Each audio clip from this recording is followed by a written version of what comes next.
Esta é a história do verdadeiro Jesus Cristo. O mundo brutal em que ele viveu. As forças que moldaram o homem em sua missão.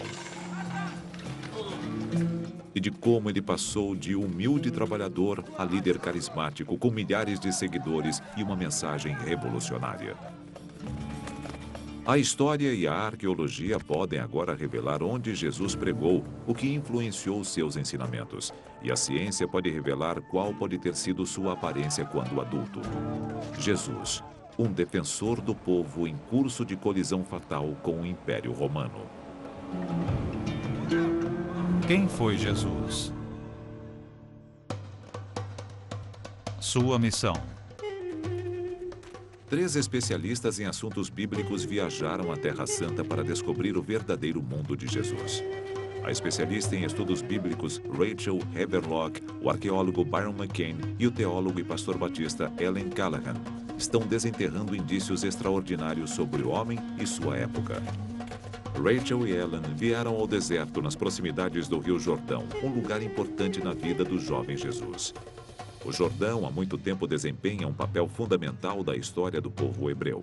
Foi aqui que o rio se abriu para Josué e os israelitas. Aqui também o profeta Elias subiu aos céus numa carruagem de fogo. O Jordão sempre foi um lugar onde as pessoas veem manifestações físicas de Deus. Até hoje, ele é um local de peregrinação muito procurado.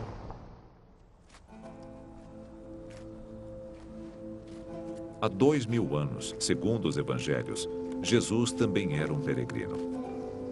Ele caminhou 140 quilômetros de Nazaré, sua cidade natal, até o Rio Jordão.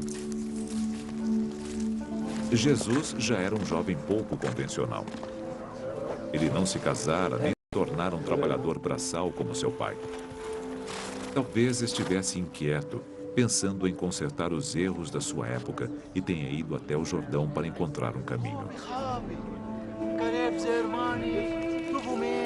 O maior profeta da época era João Batista. João oferecia uma alternativa à religião do Estado, comandada pelos sacerdotes de Jerusalém. João Batista foi descrito pelo historiador judeu Joséfo, que escreveu algumas décadas mais tarde. Ele era um bom homem e comandou os judeus a exercitarem a virtude e assim chegarem ao batismo. Eles vieram em multidões ter com ele, pois eram profundamente movidos ouvindo suas palavras. João tinha uma ideia simples, mas que na Palestina do século I era inédita e libertadora. A lei judaica dizia que os fiéis precisavam de banhos rituais periódicos para permanecerem santos e puros. João dizia que se as pessoas queriam se arrepender dos seus pecados e serem salvas por Deus, bastava que fossem batizadas uma vez por ele. Aquele homem apareceu dizendo: você não precisa de padre, não precisa de templo, não precisa de sacrifício e não precisa de um rei. Não precisa ir à cidade, só precisa se molhar e esperar. É algo absolutamente brilhante na sua simplicidade. O Evangelho sugere que Jesus foi atraído por esta ideia revolucionária.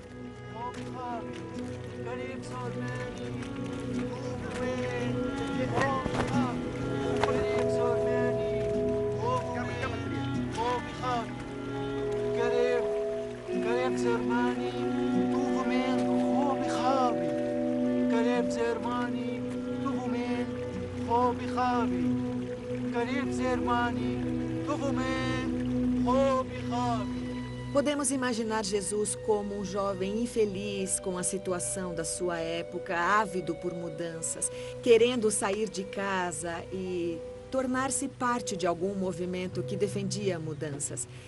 Na época, o movimento batista era o maior entre os que haviam. E faria todo sentido que um jovem assim fizesse parte dele.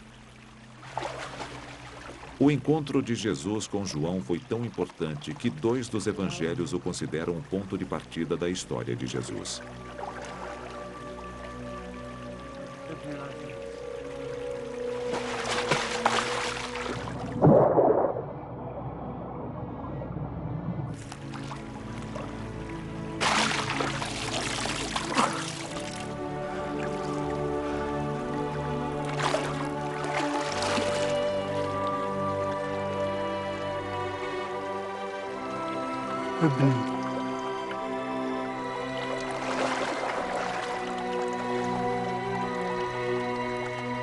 Os evangelhos dizem que João reconheceu imediatamente Jesus como Filho de Deus e curvou-se diante dele. Fontes históricas contam que naquela época João Batista desfrutava de imensa popularidade. Por esse motivo, as autoridades temiam que ele estivesse incitando uma rebelião. João havia deliberadamente colocado sua base na margem leste do Jordão, fora do território controlado pelos romanos. A região era controlada por Herodes Antipas, rei da Galiléia e marionete dos romanos. Herodes poderia ter deixado João, seu compatriota judeu, em paz. Ele não representava uma ameaça militar, mas Herodes estava inquieto. Qualquer um que viesse aqui com uma multidão de seguidores seria suspeito naquelas circunstâncias. Os romanos exigiam que Herodes mantivesse a ordem, e ele então decidiu usar João para enviar um aviso a todos os subversivos religiosos.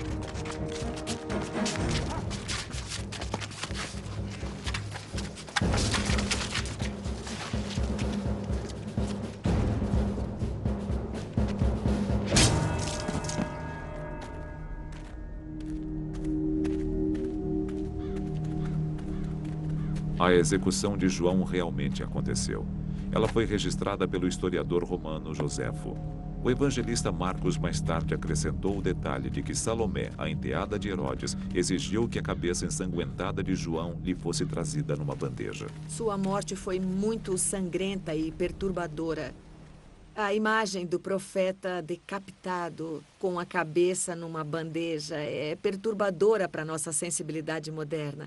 E para seus seguidores deve ter sido uma tremenda tragédia e uma grande perda. A execução de João afetou um de seus seguidores de uma maneira profunda.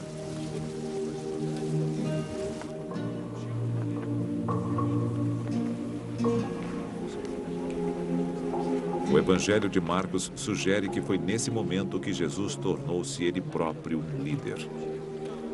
Ele assumiu a mensagem de João e seus seguidores.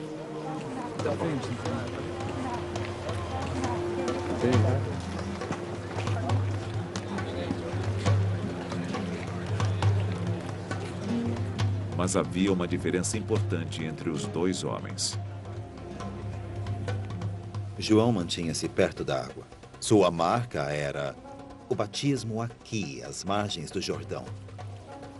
Enquanto João evitava as áreas mais populosas, Jesus colocou o show na estrada. Jesus queria levar sua mensagem ao povo, às pessoas como ele. E então voltou a Galiléia, a uma importante cidade pesqueira chamada Cafarnaum. Há séculos, Cafarnaum atrai peregrinos e muitos turistas da Terra Santa. Uma igreja moderna ergue-se no local onde se diz que Jesus ficou. Para entender por que Jesus escolheu Cafarnaum, Byron McCain veio aqui encontrar-se com seu colega arqueólogo Jonathan Reed. É um lugar fantástico para se visitar. É um local de peregrinação, uma Disneylândia arqueológica, de certa forma. As pessoas adoram visitá-lo. Diz a tradição que a sogra do apóstolo Pedro vivia aqui e que este era um local de peregrinação para os primeiros cristãos. Para chegar ao que interessa ao século I, seja referindo-se à construção ou ao Jesus histórico, temos que arrancar tudo isto e chegar ao núcleo. E aqui é o núcleo de uma casa bastante simples da Galiléia do século I. Eu sou cético quanto a todos os locais sagrados da Terra Santa, mas acredito ser possível que alguma coisa tenha acontecido aqui, o que não tenho certeza. Havia boas razões para escolher Cafarnaum como a base para o seu ministério incipiente. Cafarnaum, se você analisar, fica bem na fronteira. É uma região fronteiriça e tem mar.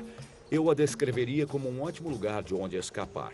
E Herodes Antipas já havia executado, quando Jesus começou seu ministério, ele já havia executado João Batista. E talvez Jesus tenha pensado, eu não quero que isso aconteça comigo.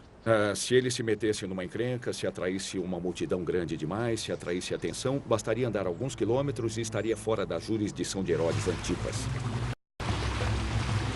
Mas enquanto permanecesse em Cafarnaum, Jesus estaria em território hostil. Do outro lado das águas, estendia-se a sombra escura de Roma. Tiberíades, uma cidade construída por Herodes Antipas para honrar os invasores romanos. Basta olhar e ver que ela acaba causando um grande impacto. Ali estão os governantes. As pessoas de Cafarnaum, quando olhavam aquelas casas, viam que era um lugar mais rico. Ali viviam os ricos. Elas sabiam o que estava acontecendo. Sabiam que Roma estava no horizonte. Os ensinamentos de Jesus frequentemente destacavam um abismo cada vez maior entre os ricos e os pobres. Em Cafarnaum, ele encontrou uma plateia pronta entre os pescadores pobres da cidade. Eles viviam à margem da sociedade. Sua existência era muito perigosa. Os impostos sobre a pesca eram pesados. Era preciso pagar uma taxa para colocar um barco na água e o trabalho era muito pesado. Os que eram atraídos pela pesca eram pessoas rudes. Talvez o equivalente aos estivadores de hoje. Entre esses homens pobres e rudes, Jesus recrutou a equipe que o ajudaria a forjar uma nova religião mundial.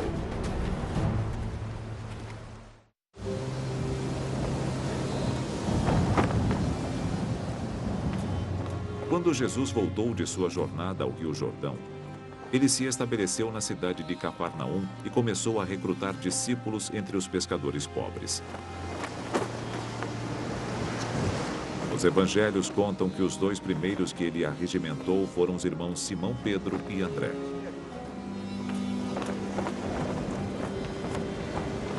Eram pescadores. Jesus disse-lhes: "Segui-me, e eu farei de vós pescadores de homens."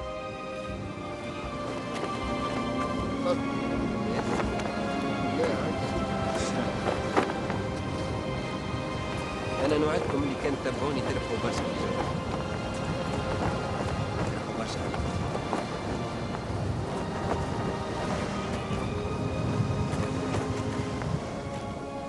Quando ele os convidou a abandonar tudo e a segui-lo, foi de uma forma que eles aceitaram imediatamente. Eles simplesmente largaram tudo. Bom, eles largaram tudo e o seguiram, mas também não tinham tanta coisa assim.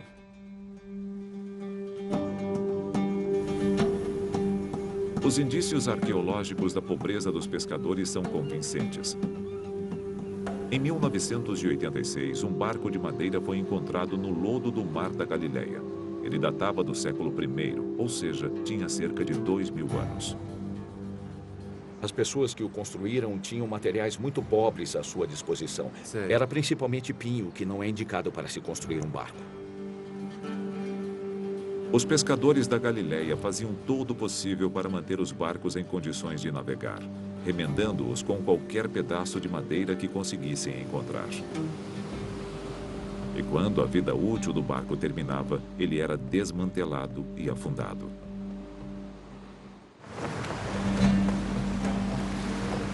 Os pescadores da cidade não eram os únicos recrutas potenciais de Jesus. Cafarnaum era um centro comercial, o tipo de lugar que atraía jovens andarilhos da zona rural.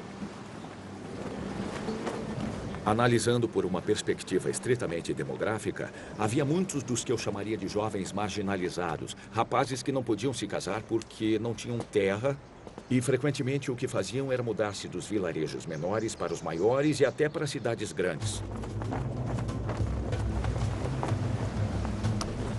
No decorrer de sua vida, Jesus havia observado como as pessoas pobres como ele eram impotentes sob a dominação romana.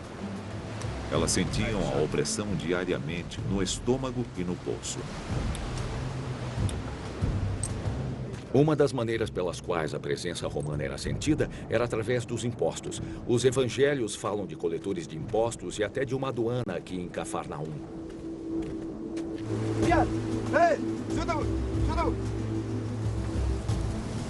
Funcionários aduaneiros e coletores de impostos trabalhavam por comissão, expoliando os pobres trabalhadores de tudo o que conseguiam arrancar.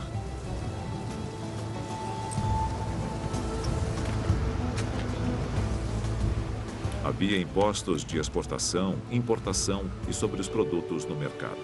Em alguns lugares havia o imposto de captação, uma taxação simplesmente porque a pessoa existia.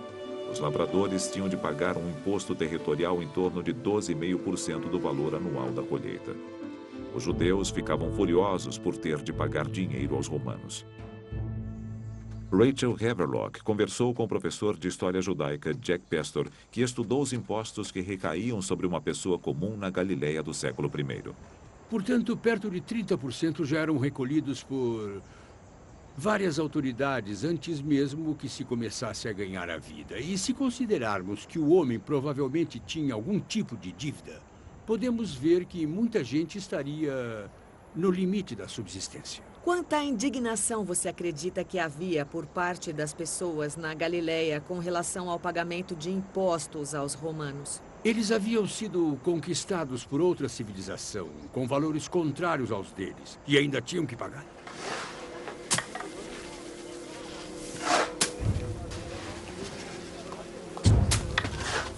A amargura crescente era direcionada não apenas aos romanos. Às vezes, o alvo era a própria classe dominante judaica. A elite dos sacerdotes cobrava outros 15% pelas obrigações religiosas e a coleta do dízimo, uma parte da produção da lavoura, podia ser impingida de forma impiedosa. O historiador Joséfo descreveu as táticas agressivas utilizadas por um dos sumos sacerdotes judeus. Haviam servos que eram perfeitos velhacos e que, associados a péssimos elementos, iam às eiras e tomavam à força os dízimos dos sacerdotes, e não hesitavam em bater nos que se recusavam a dar.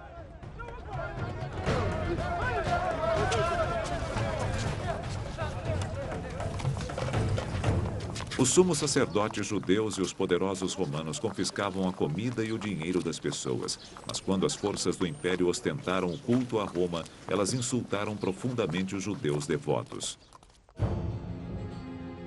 Próximo a Cafarnaum, o professor Richard Freund acredita que desenterrou um templo romano dedicado a Lívia Júlia, a esposa de César, construído por Filipe, irmão de Herodes Antipas, em honra aos governantes estrangeiros. Este templo estava funcionando exatamente na mesma época em que Jesus e os apóstolos se encontraram pela primeira vez. A arquitetura do templo era claramente ao estilo do Império Romano, e ele seria visível de longe. O que é que eles viam todos os dias, quando saíam com seus barcos para o mar da Galileia? Não viam uma sinagoga, não viam um templo judaico. Eles viam um templo romano e a fumaça do seu incenso. Os pescadores que viviam no vilarejo devem ter sentido que aquilo era uma agressão à sua sensibilidade religiosa. O povo pobre da Galileia sentia a dor da traição e da fraqueza de seus próprios líderes e odiavam os invasores romanos. Jesus de Nazaré estava resolvido a oferecer a eles uma alternativa, uma mensagem de esperança, mas isso o colocaria numa rota de colisão contra o homem mais poderoso da Palestina, o governador romano Pôncio Pilatos.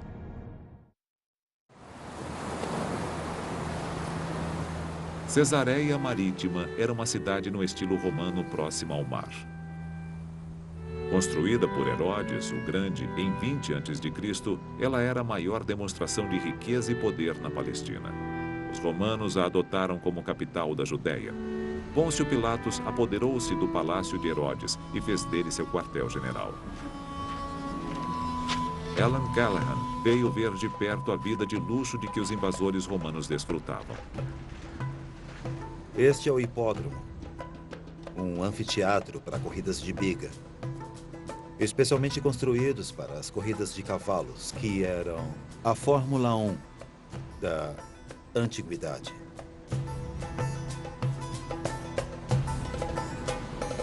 O grande palácio de Pôncio Pilatos predominava na orla. O contraste entre a vida pobre de Jesus e a casa de Pilatos era chocante. São dois níveis. Este aqui é o nível superior e há um nível inferior que dá direto para o mar. Ainda podemos ver aqui o contorno da piscina. Estão vendo? Ele podia acordar todos os dias, olhar a piscina, dar um mergulho sempre que quisesse. É um lugar perfeito. Muita opulência. Nenhuma despesa foi poupada.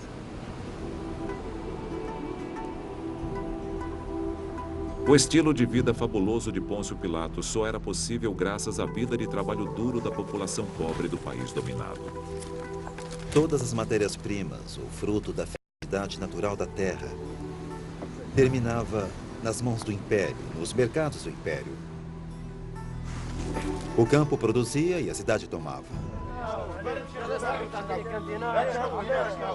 Era uma dor muito forte, que era sentida por todos, de um extremo a outro da Palestina.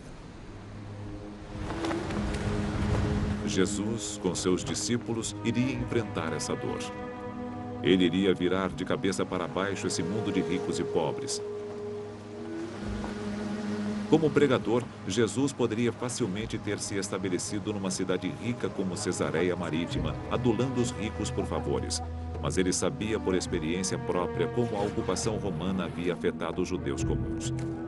Desde a infância, ele via como a ambição pelo dinheiro podia trazer sofrimento e agora pregava uma mensagem surpreendente e totalmente nova. Ser pobre era bom. Não ajunteis tesouros aqui na terra, onde a traça e a ferrugem destroem, e os ladrões assaltam e roubam. Ao contrário, ajuntai para vós tesouros no céu.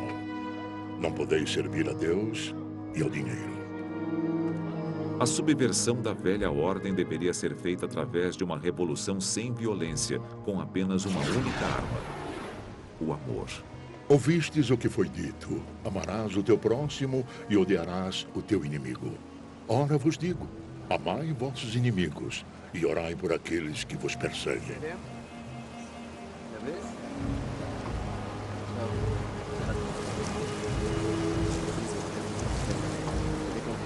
E Jesus foi além de meras palavras.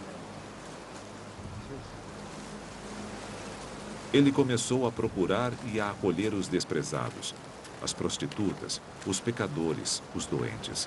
Segundo os evangelhos, ele chegou até a comer à mesa com o homem mais insultado naquela sociedade, o coletor de impostos.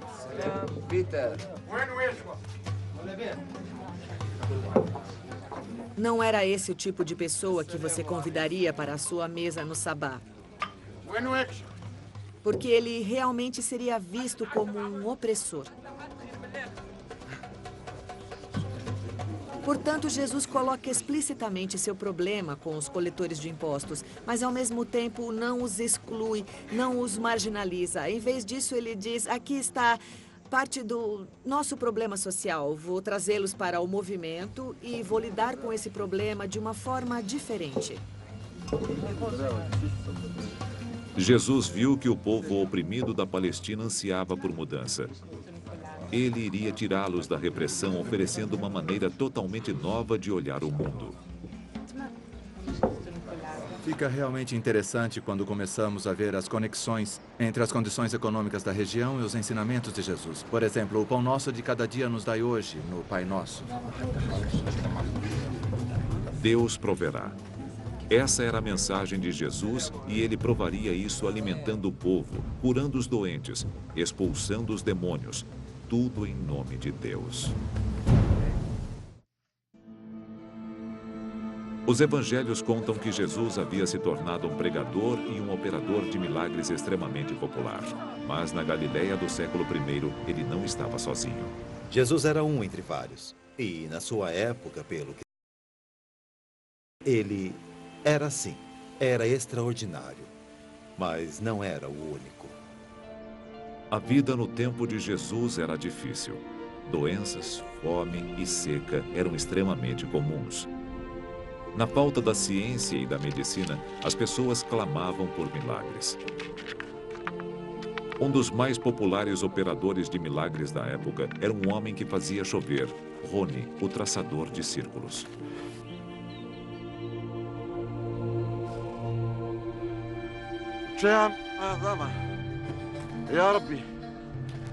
Após desenhar um círculo na terra, Roni colocava-se dentro dele e recusava-se a se mexer até que Deus interviesse. حق هشام يا ربي. Operadores de milagres como Rony ainda são reverenciados por muitos judeus atualmente. Suas tumbas são santuários populares onde as pessoas vão rezar e pedir favores a Deus. No túmulo de Rony, na cidade de Hatzor Haglalit, Rachel Haverlock encontrou-se com Kim Stratton, especialista em magia e religião antiga. Como você explica a popularidade de Rony, o traçador de círculos? Sabemos que há relatos de que ele tinha poderes milagrosos. Ele desenhava um círculo e, em resumo, ordenava a Deus. Ele importunava a Deus para que chovesse. Ele era conhecido por ter um relacionamento diferente com Deus.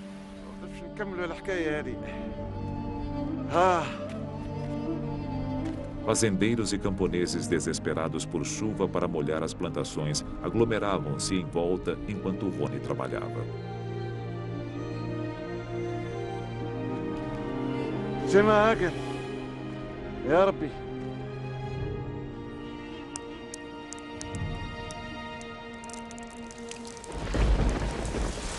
عادوا امشيلهم بس، امشيلهم يا حاج.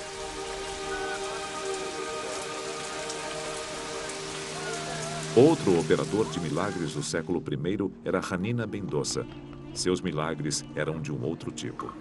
Hanina é mais conhecido por milagres, por assim dizer, particulares, ou por rezar para uma determinada pessoa, para o filho ou filho dessa pessoa, e então curá-los. Hanina é, talvez, mais parecido com Jesus, que também realizava o tipo de cura com imposição de mãos através da oração ou então pelo toque nas suas roupas. Tais totalmente aceitáveis na Palestina do século I. O mundo sobrenatural fazia parte do dia a dia. Não havia esse tipo de separação de que isto é ciência, isto é milagre e isto é religião. O mundo era habitado por anjos e por demônios. E no mundo de Jesus, os demônios eram a causa das doenças. No Evangelho de Marcos, um pai leva seu filho que está tendo convulsões até Jesus. Tentativas anteriores de exorcizar o demônio que o possuía haviam falhado, mas Jesus diz ao pai que tudo é possível se ele realmente acreditar.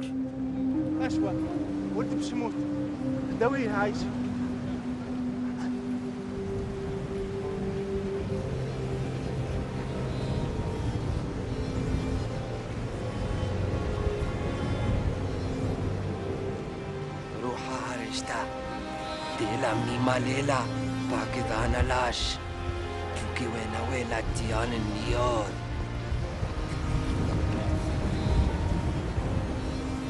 Pukiwenawala Tualen Nior. Jesus repreendeu o espírito impuro, espírito mudo e surdo, e eu te ordeno, sai do menino e nunca mais entre nele. A necessidade de cura era enorme. O mundo antigo era infestado de doença e morte numa escala colossal e aterradora. As pessoas na antiguidade levavam uma vida difícil e sabemos que esta era a área. As pessoas provavelmente passavam 1/5 ou 1/4 de suas vidas com malária ou com doenças induzidas pela malária. A mortalidade tinha índices vertiginosos comparados aos de hoje. 50% das pessoas morriam antes dos 5 anos de idade.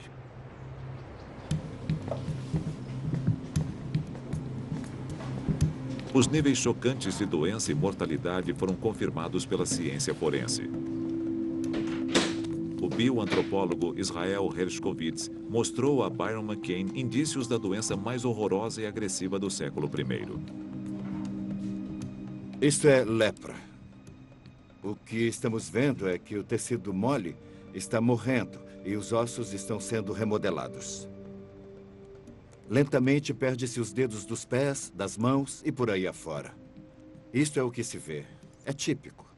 Este é um pé em que os dedos estão se separando e... Sim, isso é o que acontece na lepra. Começa pelas extremidades.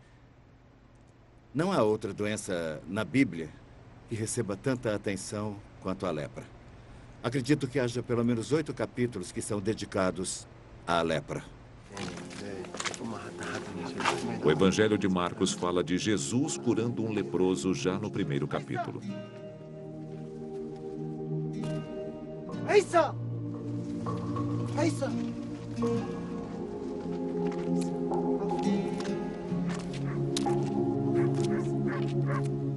تخافوش ربي باش يرحم الدنيا ويرحم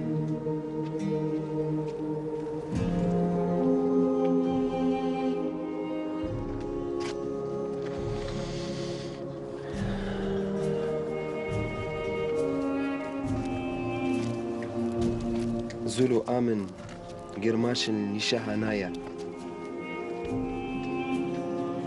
A crença de que Jesus podia curar a lepra era vista como um sinal poderoso, uma prova de que Deus operava através do homem milagroso.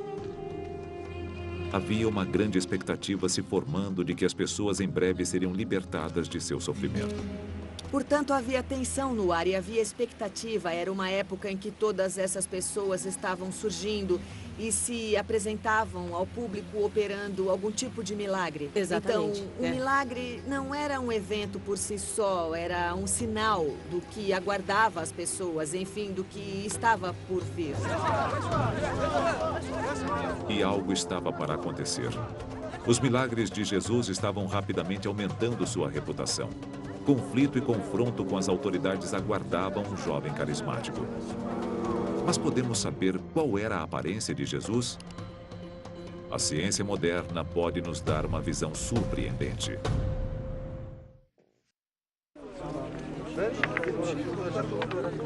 Os evangelhos contam que Jesus tinha o dom de curar e que isso atraiu muitos seguidores. Mas relatos históricos da época revelam os perigos de ser um operador de milagres muito popular. Teudas, outro contemporâneo de Jesus, prova esse ponto. Segundo o historiador Joséfo, Teudas convenceu uma grande multidão de fiéis a acompanhá-lo ao Rio Jordão e disse a eles que ordenaria ao rio que se dividisse para que eles pudessem facilmente atravessá-lo.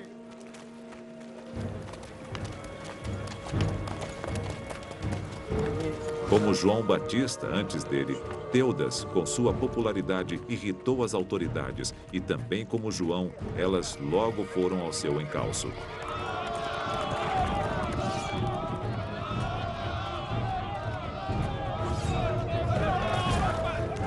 O fim bárbaro de Teudas foi um alerta a todos os aspirantes a operadores de milagres.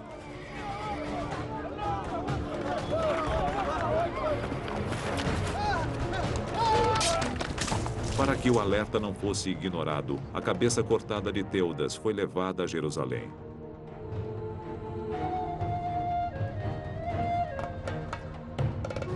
Dividir as águas de um rio seria um grande espetáculo, mas Jesus estava falando às necessidades mais profundas do povo. Ele tinha um programa, comida de graça, assistência médica gratuita, educação gratuita. E com esse programa, ele não estava apenas transformando indivíduos, havia algo muito maior acontecendo ali. Ele também obteve uma espécie de poder político e, com isso, acumulando seguidores. As maravilhas que Jesus operava e seus ensinamentos heterodoxos estavam agitando um número cada vez maior entre os desprovidos e miseráveis da Galileia. Como resultado, segundo os evangelhos, Jesus também estava atraindo multidões tão grandes que se tornavam um risco. Seus discípulos encontraram uma solução inteligente. O controle da multidão havia se tornado um problema. Ele queria falar às pessoas, mas estava a ponto de ser esmagado pela pressão das multidões e por isso os discípulos arranjaram para ele um barquinho. Ele subia no barquinho e falava com as pessoas que ficavam na margem do barquinho.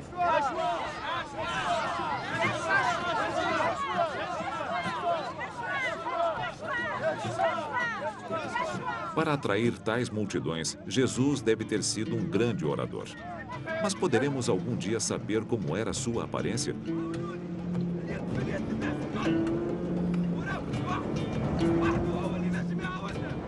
Pinturas e esculturas religiosas da Idade Média na Europa nos dão muitas faces de Jesus. Nenhuma delas veio do seu mundo e de sua época. A ciência agora pode chegar muito mais perto da verdade. Para entender qual era a aparência dos homens nesta época e lugar, Byron McCain consultou o bioantropólogo Israel Hershkovitz. Os exames detalhados que ele fez de crânios galileus do século I sugerem que a população tinha uma aparência característica. O rosto, na realidade, era menor e mais magro que os de outras populações, como as populações europeias ou as populações africanas. Era muito magro, mas muito típico da nossa região. Usando uma máquina de tomografia computadorizada, Hershkovitz pode produzir uma imagem tridimensional de um crânio típico da Galileia. Softwares podem então recriar com precisão a estrutura muscular e os tendões do rosto desta pessoa de 2000 anos atrás. Um homem que veio do mesmo acervo genético que Jesus. Existe uma maneira científica muito precisa de se fazer isso, porque temos padrões. Qual é a espessura dos músculos, qual é a espessura da pele, ou quanta gordura temos que colocar nas várias áreas do rosto. E acabamos formando este rosto. A estrutura subjacente do rosto que seria produzido assim seria uma estrutura que representa o mais típico e comum na época de Jesus. A pele dos trabalhadores pobres na época de Jesus seria castigada pelo clima, e fontes históricas afirmam que eles tinham cabelo e barba curtos para evitar os piolhos. Quando os artistas forenses terminam a reconstrução, podemos pela primeira vez ter um vislumbre científico da possível aparência de Jesus.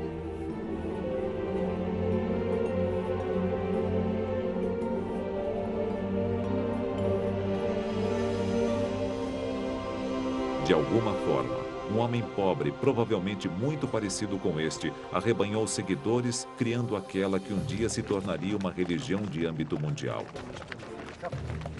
Jesus oferecia uma alternativa à religião principal. Mas ele não se contentava em pregar apenas para os seus seguidores na Galileia. Jesus decidiu confrontar os que estavam no coração do problema, os sacerdotes de Jerusalém. Foi uma decisão fatal.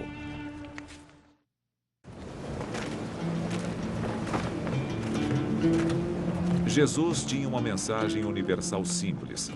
Ela tanto abordava como confrontava a crueldade e a injustiça no tempo e lugar em que ele vivia. Ele dizia que um mundo diferente estava por vir.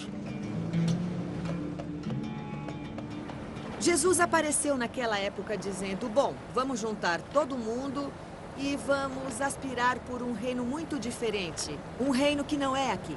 Vamos sofrer neste mundo para então poder passar para o próximo. Jesus chamou o mundo que viria de reino de Deus. Ele descrevia o dia em que a vida seria rica, plena, boa e resumia tudo nessa condição, o reino de Deus. Jesus explicou seu reino de Deus ou reino dos céus no chamado Sermão da Montanha. Sua localização é contraditória nos evangelhos. Mateus fala de uma montanha, Lucas fala de uma planície, mas estudiosos de hoje acreditam que um único sermão num único lugar seria pouco provável. Faz mais sentido que os primeiros cristãos tenham colhido as palavras de Jesus em fragmentos e Mateus tenha montado essa bela compilação para mostrar da sua forma o que ele acreditava que os ensinamentos de Jesus diziam. Uma coletânea das palavras de Jesus, chamada As Bem-aventuranças, ganhou o mundo da época e virou de cabeça para baixo.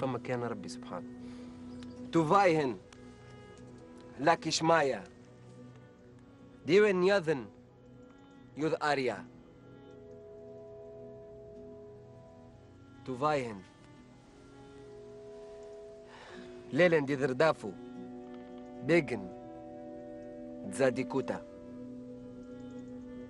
ليلن دي ذردافو تزاجن تزاديكوتا جديد هون جديد هون دي مالشوتا ما كش مايا. Em vez das coisas acontecerem entre os privilegiados, entre os favorecidos, entre os poderosos, Deus realiza coisas na periferia, para os pequenos, os mais humildes, os excluídos. O reino dos céus de Jesus prometia a salvação eterna para os pobres camponeses e pescadores de sua terra natal tão explorada. Mas para os que estavam no poder, quando Jesus disse que seria mais fácil um camelo passar pelo buraco de uma agulha do que um rico entrar no reino dos céus, ele estava sendo provocador e revolucionário. Jesus tinha coisas realmente incômodas para dizer àqueles que detinham a riqueza, o poder, o privilégio. E, persistentemente, a mensagem aos ricos, influentes e poderosos era bem clara. Você tem de desistir do que você tem. Essa nova ordem, o reino de Deus, vai exigir que você abra mão. Não se apegue, nem tente se apegar a essas coisas. E o tempo de abrir mão havia chegado.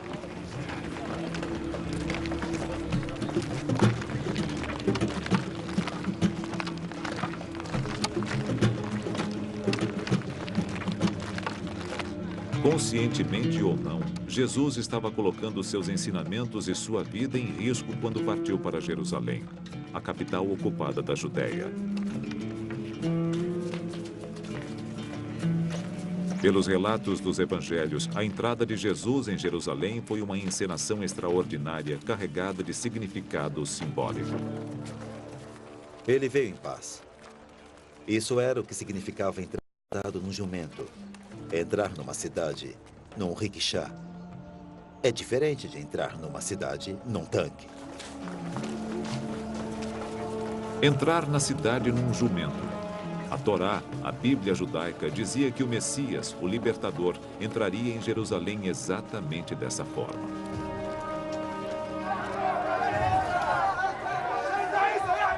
Quando Jesus entrou em Jerusalém num jumento, ele anunciou a si mesmo como um profeta, fazendo uma declaração radical de reforma e mudança. Este é que as pessoas mudassem a partir de Jerusalém.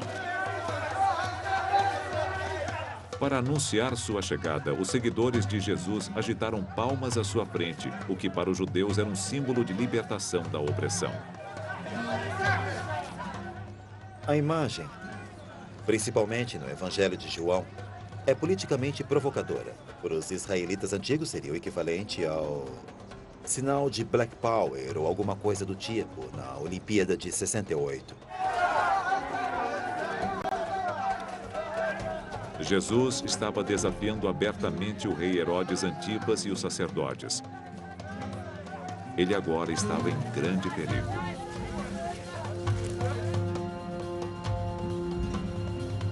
Hoje, em Jerusalém, turistas visitam os locais dos famosos últimos dias de Jesus. Byron Allen e Rachel vão investigar se esses locais têm algum fundamento de verdade. Pode a arqueologia revelar agora o local onde de fato Jesus foi preso e julgado? E pode a ciência desvendar os segredos da crucificação?